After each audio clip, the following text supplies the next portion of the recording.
Ooh! Some skill. Oh, jeez. Oh my god. Don't get splattered by it. I like when it's like, whoa, break it down. I So, know, it's a what lot. I'm expecting to see in Halo Infinite, what I really want to see in Halo Infinite is the ability to apply different textures to any object in the game. I mean, excluding any of the vehicles and weapons and gadgets and stuff like that, but just like structures alone. Like, say this, all the block types, the sceneries, Are you walls. like talking about shaders, like different shaders for Yeah, them? different Like different shaders. colors?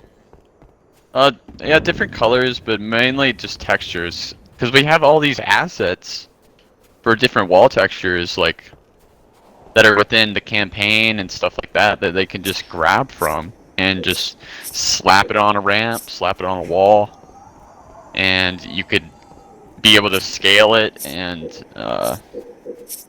change the opacity. Just basically make it like a, like Photoshop editor type deal. I mean, pretty much what El Dorado, Halo Online, Forge does exactly that. Like I was mentioning to you the other day, just to have like one block, but then have the ability to change the X, Y, and Z axis of it. So you just have like one single block, but then you can make it like a 1x4 or a 2x8, and then apply any texture to it that you would like. So both adding a texture, but also being able to edit one size of block to a specific Yeah, it size would of cut down specification. size. I mean, it would cut down your object, like your menuing. You wouldn't have to like go all the way down. That's the thing with Halo 3 Forge. It takes forever to forge, so that you have to like you spend more time in the menus looking for things than actually foraging sometimes. Because you're like, where's that? Where's that column column blue? Like, where is that? You have to go find it. The ability to duplicate would be amazing. I don't get why that's not a thing. Maybe Halo 5 does that. I'm not really sure. I know, like, definitely if you, like, I don't know, it'd just be cool if you could, like, hold X, like, hold it, and it would, like, bring up a highlight tool that would highlight specific objects that you could then combine, like, mesh together I know Halo 5 does a into one combination object. ability. You can combine things together, but I'm not completely sure if they had a duplicate option. But to select multiple objects and duplicate them and then like mirror them so that you can just create a symmetrical map within. You just make one side and you just flip it, and you have a map. Like, yeah. Sorry, I'll go ahead and delete it. No, no, delete. I fixed it. Oh my god. Oh, ramp large here. I got it. Alright, I'll make it as flush as I can. I'm pushing as hard as I can. Alright, release. Oop. I'm in the dead zone. I'm in the dead zone. Alright, Oh cool. my god, did you die? I did. There was no time for me to react. On my screen, it's wonky as hell, but as long as it looks right on your screen, you'll see that it's not flush. There's like a gap in between. Yeah, it looks right on my screen, yeah. There's a gap which you could throw nades Yeah, you through. can literally throw nades between it. Oop. You should die for Oh, that. ow. It actually is keeping it out, but it's definitely a thing on Foundry, I've noticed. I really don't like when objects are suddenly like darkened because they're over a part of the map that is in shadow. So it displays the object in shadow, even though it is not in the shadows. So it creates this contrast between, light and dark. Sometimes like this object, the right side's dark and the yeah, and then I just moved it around and somehow like it just switched back. So the ability to change the from shadow to highlight, or like change the just the blending mode of it would be amazing. Just because I have some of my maps that have been kind of messed with like some of the objects that I placed. They're super bright compared to the dark objects around them for no apparent reason. And it's just very jarring, and people kind of like question why it looks like that. And the last thing you want is like people like wondering why an object looks out of place. Show you the cool scripting that we would like to be available in Infinite Forge. So you see the sign of the bridge. There's actually two switches that you can, two locations where you can deploy the bridge. Really useful for one flag, especially, or capture the flag. So you can extend it, So and cool. this gives you a great advantage if you're the enemy team to try and hop over here Height and take advantage. their Just flag. drop in, grab the flag, Yeah. and get out. Right.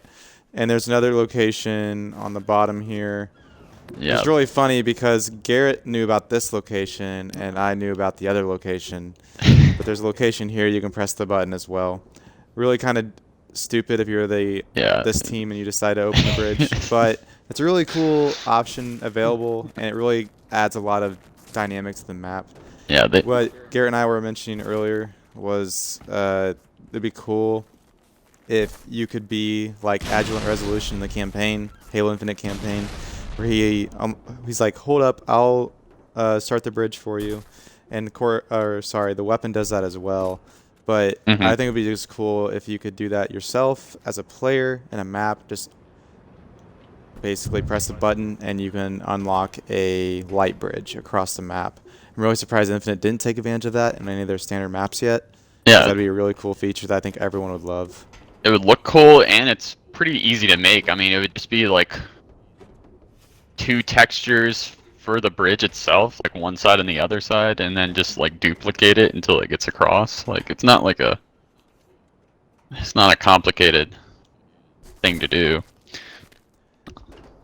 I think another thing that'd be cool is, like, especially I like scripting, but I wish there was a way that like here in a minute the bridge would shut or go back and close automatically. Like after a specific amount of time, you could set a timer to where the bridge shuts off. Or you could Also, press the button again and it will close. Like maybe give it like a 30-second time window before it actually closes. Like it's like a safety protocol, like bridge closing in, 30 seconds. So it like that'd be a lot of. What were you saying? Oh, if it was like a time dependent, like the bridge would go back, then you would have to make that decision of like, oh, can we run the flag across the bridge at this point? Do we have enough time? Or should we just like abandon that option? I think that would create some interesting gameplay. Yeah, and I was gonna add on top of that it would create a lot of epic and funny plays, like highlights, because you'd have some people trying to run the flag across the bridge, and then it goes out. It goes out, yeah. I'm trying to think. There's a campaign mission. I mean, 343 Guilty Spark on Halo CE, that flood mission. There's bridges that like will light up and they'll go out, and they'll it keeps on going back and forth because it's broken. It'd be kind of cool if they had that kind of feature as well. You can set a timer to it or have delays on it. Just really have very diverse scripting that you could use in map creation. That would be really cool. I would love to see it. That'd be so much fun, creating like multiple bridges and different time variants for each bridge, depending on like how far the path is and stuff like that. You would have short paths like be very, very quick to go out, and then longer bridges like take longer. I think it would be a really good opportunity for diverse gameplay. So we're here on Halo 2 Anniversary. This is a map that I made a while back with just natural environment. So it's just rocks and trees and stuff. Pretty fun. But we loaded in and I realized that the environment looked pretty dark, and I was wondering if it was due to the time of day. Not sure if Halo 2 Anniversary has like a time system to it. But have the ability in maps to determine what time of day it is. It's like in the morning, broad daylight, you know, or like nighttime, and it's like you can place lights to illuminate your map. I think And then that like you could change the angle of the sun as yeah, well. You can yeah, make it like you just time of day 8, 9, 10, 11, 12, 1, 2, 3, 4, 5. yeah, and then you can like Like, determine like are there clouds and stuff like that. Really, things that can change the mood of the map. I know when weather I'm would be playing on, insane. yeah, weather conditions would be insane to see. I know that will be kind of hard to do, really, with like matchmaking thing. You know, trying to make sure the game runs smoothly, and you're trying to render, you know, rain for everybody can be kind of strenuous. Um, but you know, there may be a way around it. But I think that would add a lot of like different moods to the map. Um, or if you could add like some sort of rotation, like the map can be played in the daytime and at night. Like have it on a randomizer of some sort. So even if you know the map and like, but you're gonna be playing in, you know, the nighttime, there might be sections of the map that are, you know, not lit up properly. So you have to go about it a little different. Something that we thought would be cool as well is a AI essentially that you could program to or scripted AI.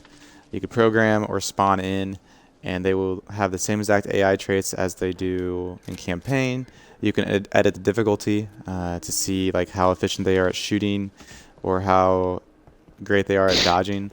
The reason why we are on Halo 3 Guardian is because this was supposed to be a campaign mission. This was cut from a campaign mission that was supposed to be very terminal heavy, very basically sentinel heavy, not terminal, sentinel heavy.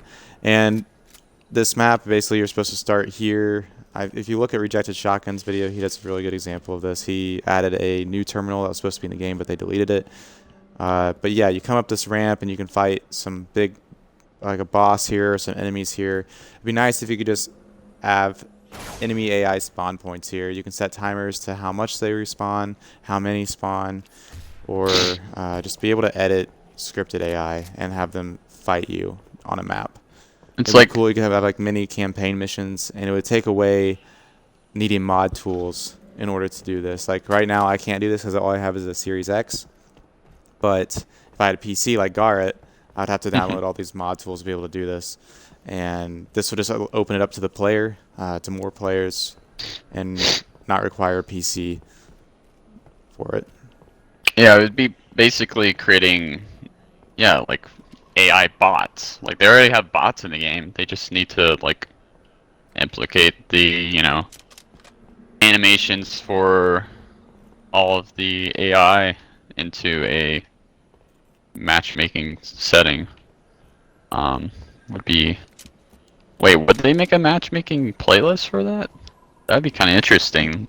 Like Yeah, I mean, it'd be like a could you speed imagine run. like, yeah, I mean, it'd be kind of unique too, is if you had maybe you were battling the other enemy team in a battle somehow, but on the side you had enemy AI that could Oh, also kill you. each team Kind of has like, like hey, two elites on their teams with like swords.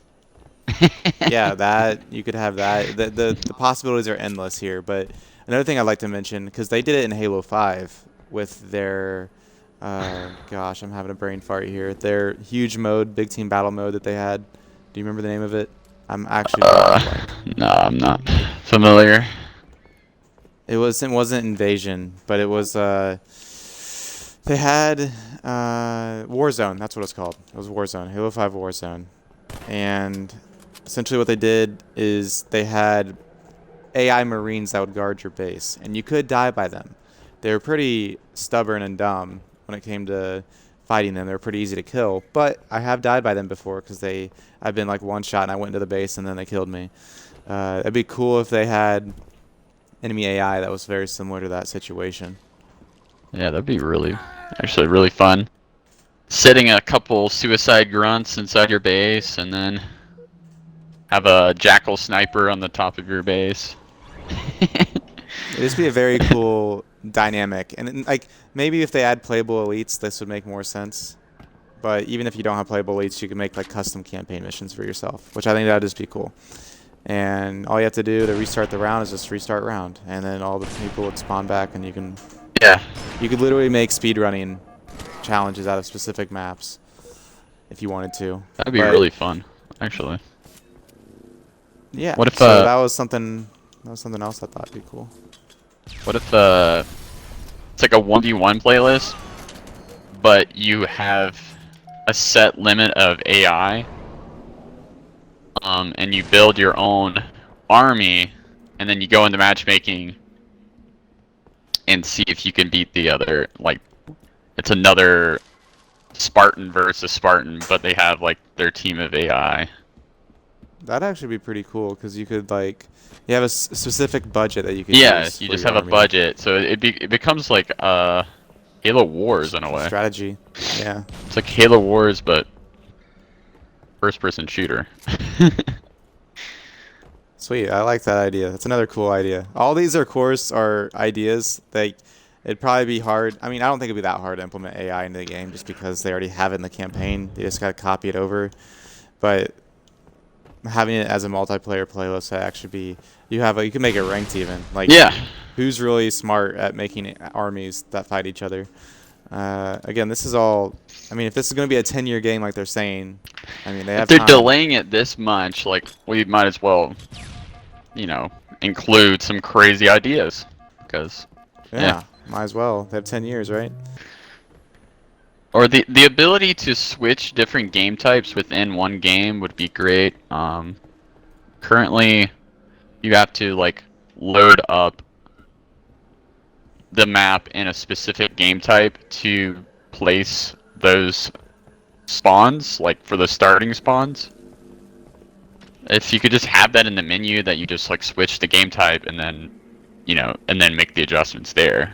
I don't see why you have to quit the game and restart it, just to To place make the new spawn adjustments points. live is what you're saying. Yeah, just have the ability to switch game types while you're in Forage rather than having to preload it in would be great.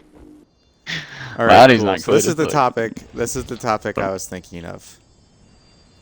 So this map right here, by far, is the best Forge map we've ever gotten, arguably. amen. So the reason I'm saying this is because it's such a vast expanse that you could work with. You can I can see him dropping in a what is that thing called? The the ship. The Sereb. It's like the Sarab, yeah. And the thing about this, it's so big that he can spawn this in and fly it around and have fun with it, right? This map is huge and expansive, and this was on the 360, mind you. I think it would be epic Oh my God, oh my God, oh my God. if 343 Industries made a map very similar to this, Forge World, right? Huge, expansive map that you can work with. Because it's on a Halo ring, right? It'd be really cool to have a map like this in Halo Infinite, but on a much grander scale. And by that I mean have like a specific part of the campaign. Have the Zeta Halo campaign be a Forge map in itself. You could have different maps or sections of the map, like you have the specific man cannon portion of the mission that you have to do, of the campaign you have to do. There's the first part, and they have it into sections where the collectibles are divided. And I think they could implement those into campaign and implement those into Forge to where they're actually Forge maps. And you have this huge array of space you can actually work Yeah, with. they just take a campaign map and just close off some walls or put up some kill Yes. barriers, and bada bing, bada boom, you got a Forge map. Yeah, it's literally that simple. And they've already made they've made this on the 360, this huge expansive map on the 360. I believe they could do that on Halo Infinite, but on a much grander scale because it's next gen, and legitimately have just a huge scale of a map. I If agree. Minecraft can do it, Yeah, why can't, Infinite can do it. yeah, like, yeah, Minecraft can do it. Well, then again, their textures are pretty low Yeah, I know. poly, but, you know, I mean, it doesn't really, you know, like you said, next gen. But this is next gen. I believe they can make a bigger map. Do you have anything on that, Garrett? No, I totally agree. I mean, I forgot how big this map was, honestly. Just because I get so enclosed in wherever I'm building that I kind of forget how expansive like maps back in the day were. And there's like, I mean, Infinite has some big maps, but not as big as this. Um, for you know, crazy big team battle combat. But the whole thing making it a campaign, just taking a campaign mission and then being able to forge in it would just be so much fun just because you know like where certain boss battles are and you can actually build something fun and play in the boss battles, so that whole environment of like the vibes that you got from that mission kind of carry over to that map. um that's how I would feel, and it just off the bat just creates a good environment to build off of. That was sick.